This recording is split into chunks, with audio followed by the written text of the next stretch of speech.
गेल्या काही दिवसांपासून छत्रपती संभाजीनगर शहरातील तापमानाचा पारा दररोज वाढत आहे। यासह लोकसभा निवडणुकीचे वारे देखील तापत असून प्रचाराचा जोरदार धडाका सुरू आहे। उन्हाची दखल प्रशासनाच्या वतीने घेण्यात आली आहे। मतदान केंद्रावर नागरिकांना उष्माघात झाल्यास तात्काळ रुग्णांना सुविधा मिळाव्यात, तसेच आरोग्याच्या काही अन्य तक्रारी जाणवल्यास त्यांना सुविधा देण्यासाठी महानगरपालिकेकडून तयारी करण्यात आली आहे।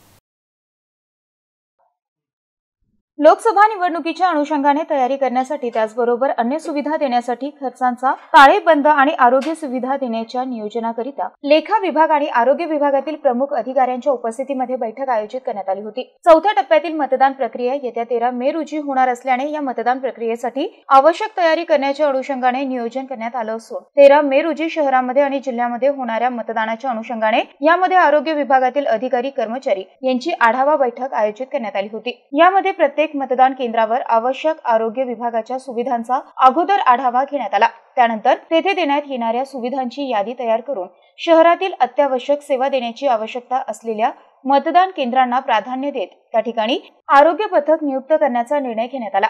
त्यासोबतच उन्हाचा पारा लक्षात घेत शहरातील जवळपास सर्वच मतदान केंद्रांवर आरोग्य पथक नियुक्तीचा निर्णय घेण्यात आला।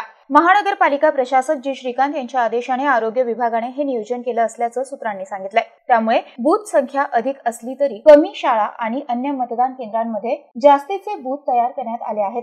मात्र या सर्वांमध्ये सेवा देण्याकरिता आरोग्य विभागाने नियोजन करून ठेवले। या सर्व शाळा आणि केंद्रांसाठी 350 आरोग्य पथकांची नियुक्ती देखील करण्यात आली आहे। मतदानाच्या दिवशी हे पथक सकाळपासूनच मतदान संपेपर्यंत तेथे असणार आहे। दरवेळी आरोग्य विभागाच्या वतीने सुविधा देण्यात येत असल्या तरी यंदा लोकसभेसाठी मोठ्या प्रमाणात उन्हाचाही पारा राहणार असल्याने आरोग्य विभागाने अधिकच्या सुविधा, पथक आणि मनुष्यबळ तसेच रुग्णवाहिका उपलब्ध करून देण्याची व्यवस्था केली आहे।